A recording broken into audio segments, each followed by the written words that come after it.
Hi. They'll fix that.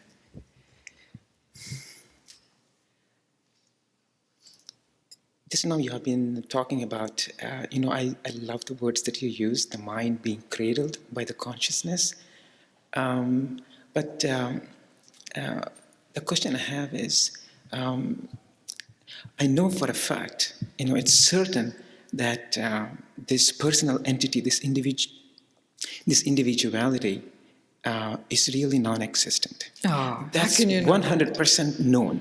But here's the But wait, before you do a but, how is it possible to know? How is it possible for this to come from an apparent individual? This is the mystery, the beautiful resolution of this mystery of being. That an individual can say, I know for a fact the individual does not exist. This is thrilling. This is the paradox. So the mind will have it that cannot be. But the truth is, yes, it is. So wait, before you... Let's just revel in that. Yeah. You know this with such confidence and such clarity. Let this just reverberate out. Let someone else drink of this confidence, because it is known in the core by everyone. And the role that we can play in one another's lives is recognizing that and confirming that, Yeah. and deepening in that. Yeah. So here comes the deepening. Okay. Now here's the dilemma. I cannot tell my dilemma, but here's the dilemma. Dilemma, okay. Dilemma. Now, the thoughts that come into the mind, Yes. sometimes are very powerful, Yes. and I sometimes get completely carried away. Mm. And Like going to a good movie.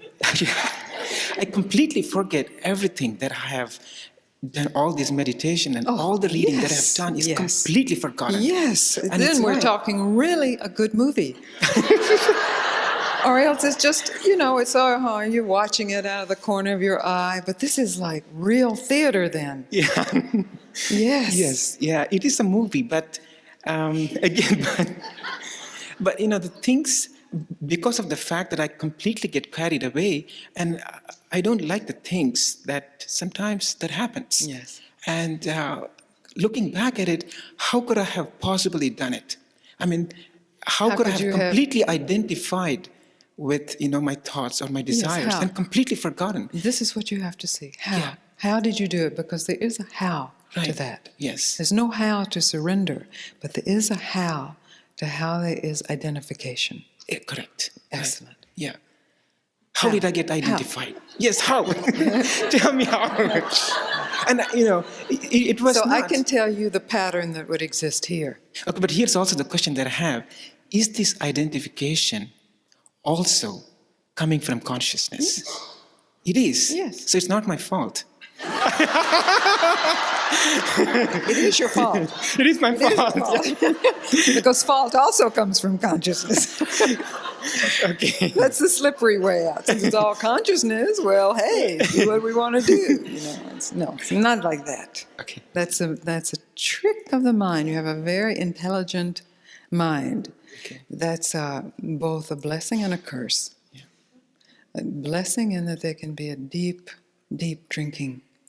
And the curse is that deep drinking, then there can be, the mind is trained to be slippery, find a way around to say, Right. so I still get to do what I want. Yeah, exactly. Yeah. Right.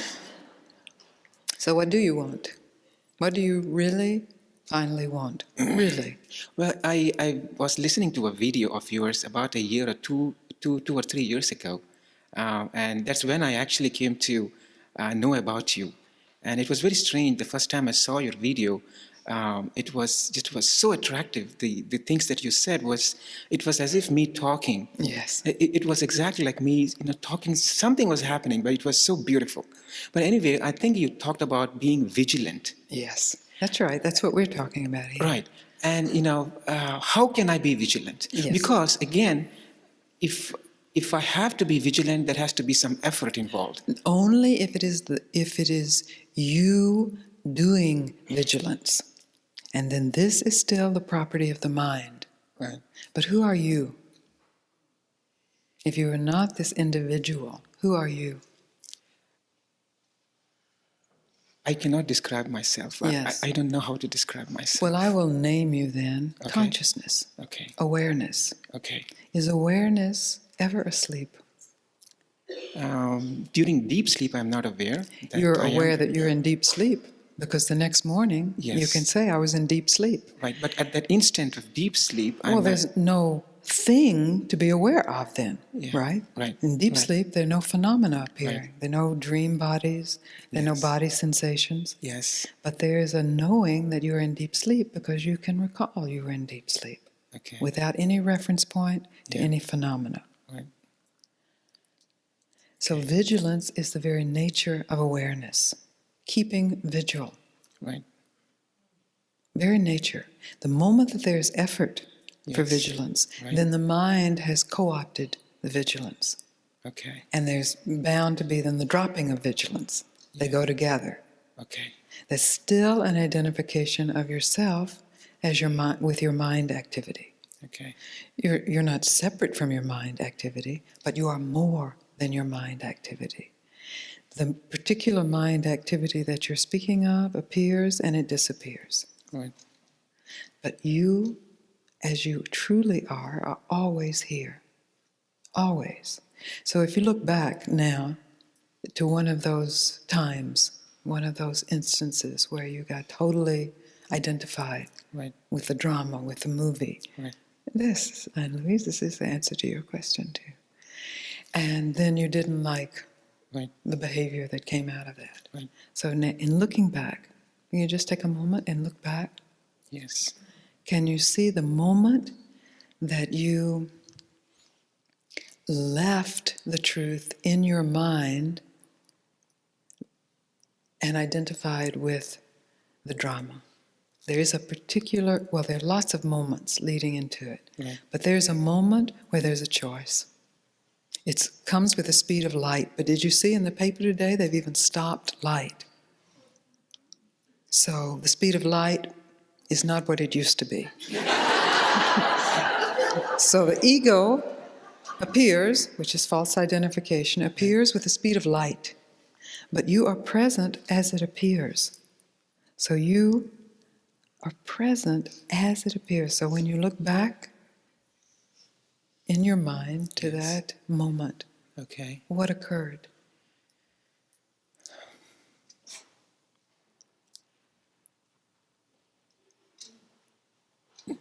It looks like the identification just happened, and I understand it looks like Yes. that, but I'm asking you, are you a scientist? I'm an engineer. An engineer? Okay. Yes. I'm asking you to look a little closer at the really small mechanism. Because you look from the outside and you say, oh boy, that just happened. Like Yes. that wheel just started turning. But if you look a little closer, you see, aha, the wheel didn't just start turning. There was a little thing here and a little thing there and that, and then the wheel, the momentum got it going. So I'm asking you now to look deeper. What some pattern fueled by some emotion, Right. accompanied by some thought. It's probably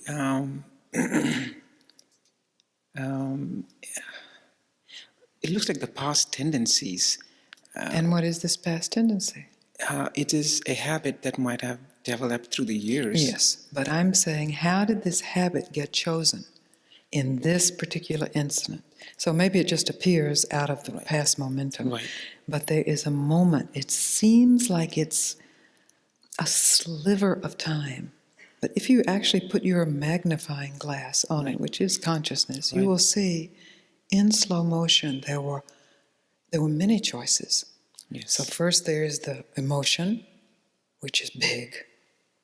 And then there is a choice to indulge that emotion or repress that emotion. And you have chosen both in different times. Right. And you repress it and then it squeezes out in some other time. Right. Or you indulge it and then you dramatize it out. Exactly. Exactly. Yes, yeah. Yes. Yeah. Because this is not, it is particular in this case, but it's universal. Because it has seemed to be having its own momentum. I'm just being who I am. Then there's not a questioning of really, who you are is radiant, aware consciousness. You are now being who you think you are. And this thought of who you are, as you say, has been built up in the past, millions of years. So it has a force, it has a power, Yes. but you are consciousness. Yes. You are consciousness, so you can examine in the most minute detail the choices of acting out, just like this man was speaking of, listening to the same old thoughts. So here is this very familiar pattern, and it comes in blowing horns. You know it's coming in. You feel it in your body. You're starting to think those thoughts again. Yes. You're feeling either self-righteous or blame. I don't know what your particular pattern is. I'm using a kind of anger pattern as an example. And then you are justified in doing whatever you do, right? Yes. It's very familiar. Yeah. Does this apply to anybody out there? And then in the looking back, it's like, well, I don't know what happened. It just happened. But when there's a desire to know what happened, and that's what I'm hearing you speak, and that's what you wrote me about, then there is the possibility to see there was a choosing of consciousness to re-identify with some old, dead movie. I say it's old and dead because you don't have the desire to identify with it anymore. It really doesn't thrill you anymore, except maybe in the moment.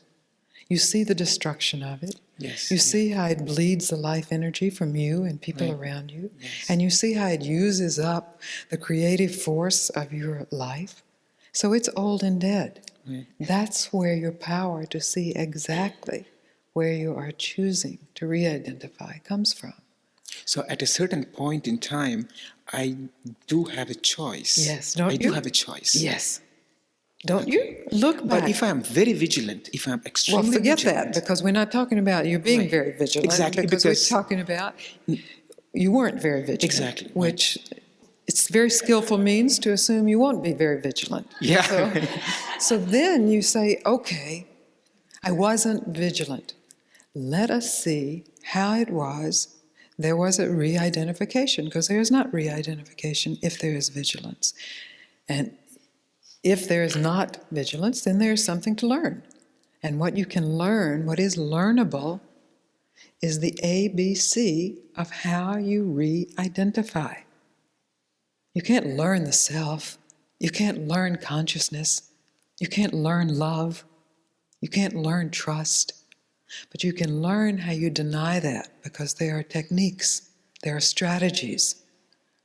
There is either indulgence or repression. And with both of those, there is an avoidance of simply experiencing the immensity of the moment, the power of the moment, where everything in your past is saying, attack.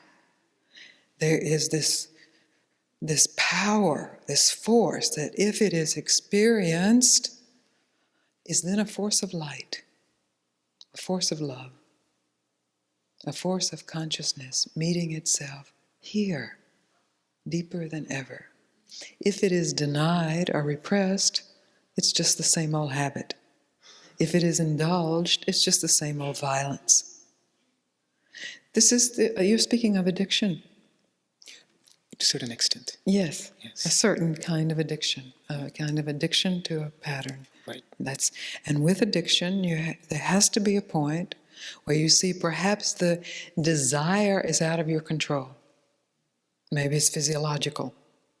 Maybe it's been practiced for so long that it has its own groove. So that's out of your control. I'm not saying that's in your control, but what is in your control, absolutely, is this willingness to not move when it appears.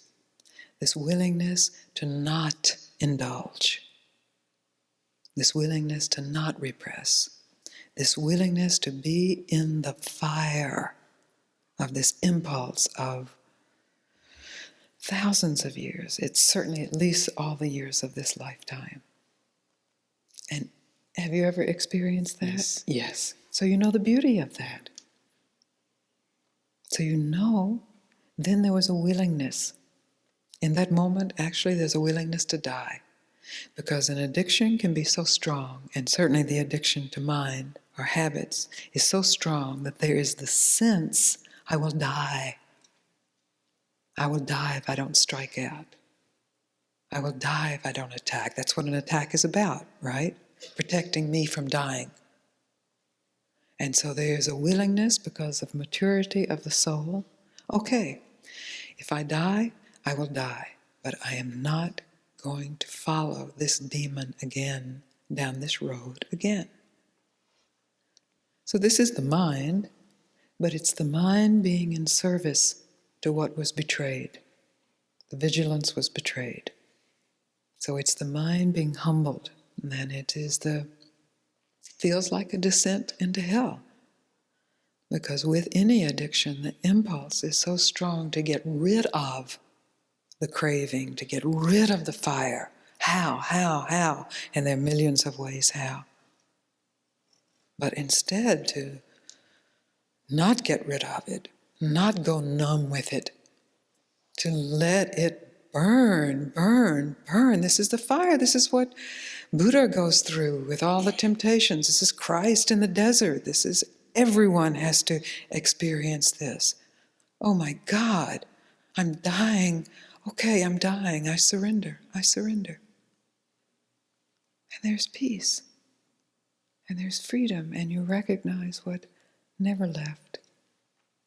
Always here. And there's also a break in a habit pattern. It doesn't have the hold on you. It may reappear, but there is something bigger than the habit pattern. You follow this? Yeah. Yes, I do. because you have an experience of it. So still I want you to recognize that there are many moments before the acting out. Many choices. They happen very, very fast. Yes. But if you will slow them down in your mind, just slow the film down of this movie, you will see, yeah. And there's a justification that comes. And there's a kind of thrill of the adrenaline and the power that comes with it. And there's a kind of quick excuse making.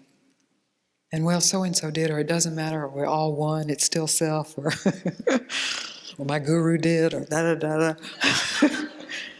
All of that, that's all thought, to not follow any of it. Because it's all the sirens saying, come back into where you are all powerful, where you are in control, where you are God, where you get to say what happens. Don't move. Don't move.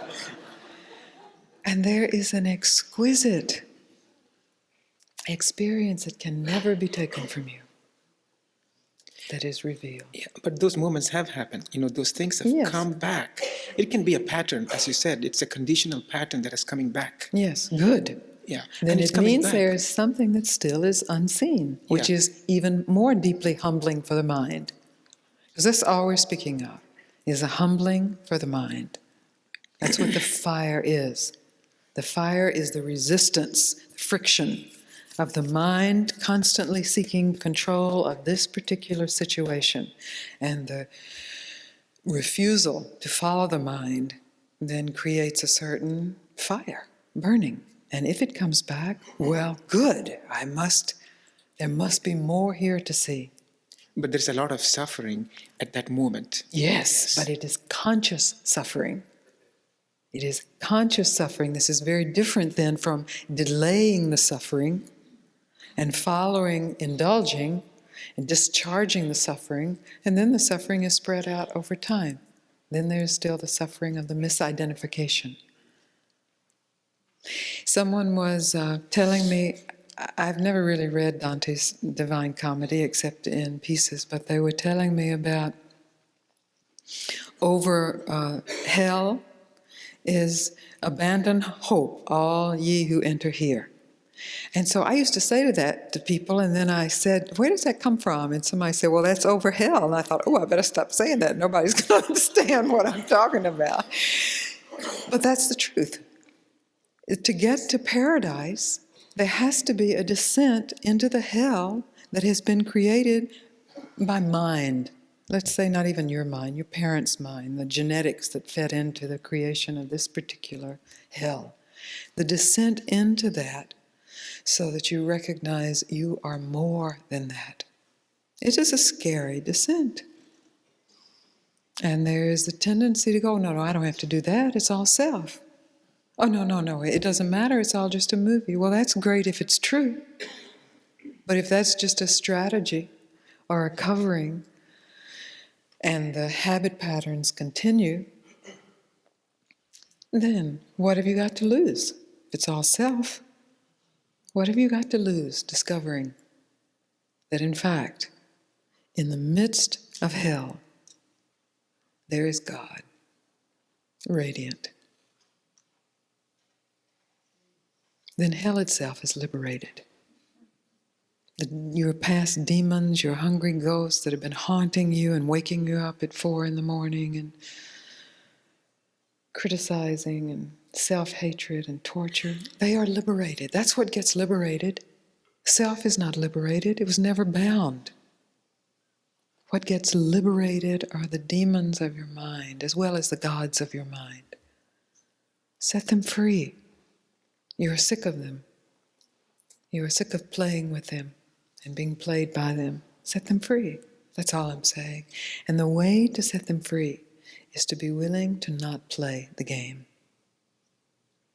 And this willingness takes enormous resolve, huge resolve. It's a little different from vigilance, because resolve comes after vigilance has been betrayed, after reidentification has set in. But it is the mind's resolve to recognize the hell that has once again been created and to be here, to burn. And in that burning, there is redemption. Naturally. Not somebody coming in and redeeming you, but naturally redemption. And you recognize it was all a movie. It's God's movie. It's a huge movie. And it has corners and surprises and slopes that are undreamed of, unheard of, that no movie, even our greatest movie makers and playwrights have never even touched. They catch a coattail of it and we fall out in awe. This is your life. This is your life. Also, if this is consciousness itself playing this movie, why is consciousness making me go through this suffering? Because consciousness picked you out to hate. Why not? In all movies, somebody's got to suffer. What kind of story is it if there's no suffering? Would you really be interested if there's no suffering? So what happens then is, but the suffering and the resistance to the suffering are one and the same. The resolution occurs when there is suffering. Isn't this what the Buddha said? Life is suffering. And there's a way out. And the way out is in. Directly, consciously. Meet the suffering. Even Christ said this, if you know how to suffer, you do not suffer. So if you will know how it is you suffer, you do not suffer.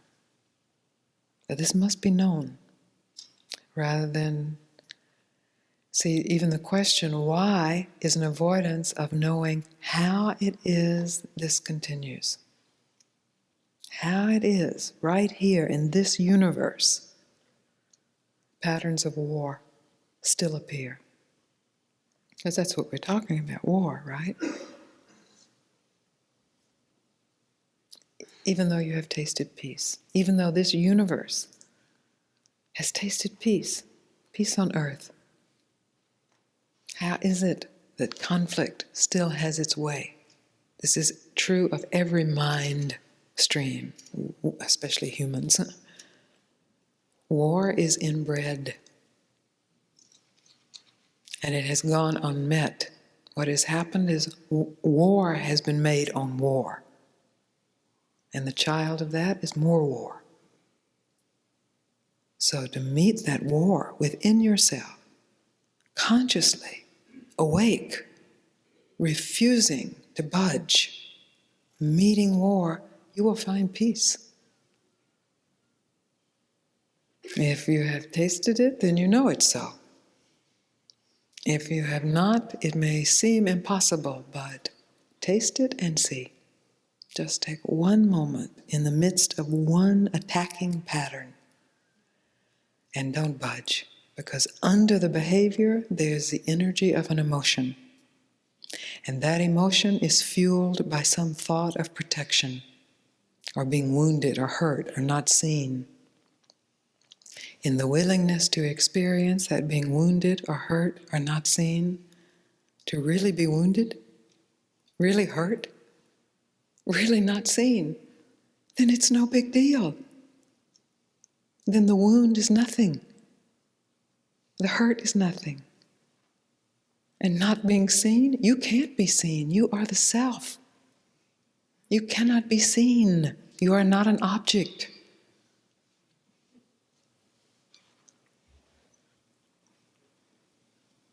Do you understand? Yes, yes I do. I do need that strength to take that resolve. Give me your hand. You take the strength from me to you. And with this strength, I give you the strength of my teacher and his teacher and his teacher.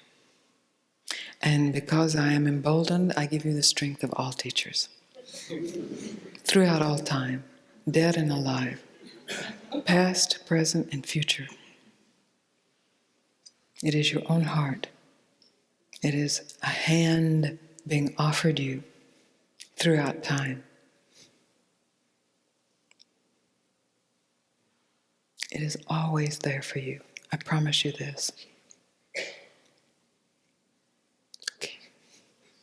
You let me know, okay? You write me a letter or something, you let me know. You remind me of this conversation in the letter, or you send me a little picture. And Surely.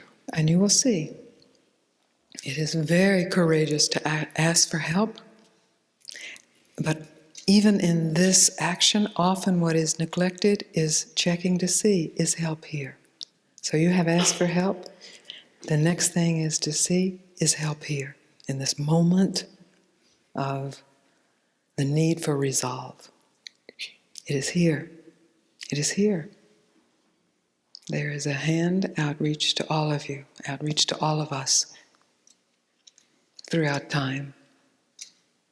We have great and wondrous teachers from the past, the highest order of teachers. And they are alive in you. They don't die. They are the self, as are you. Then the question is the help accepted? It's dangerous to accept this help. You lose the capacity to deny it. What a loss. Holy loss. Thank you. I wish you the absolute best. My teacher would always say, good luck.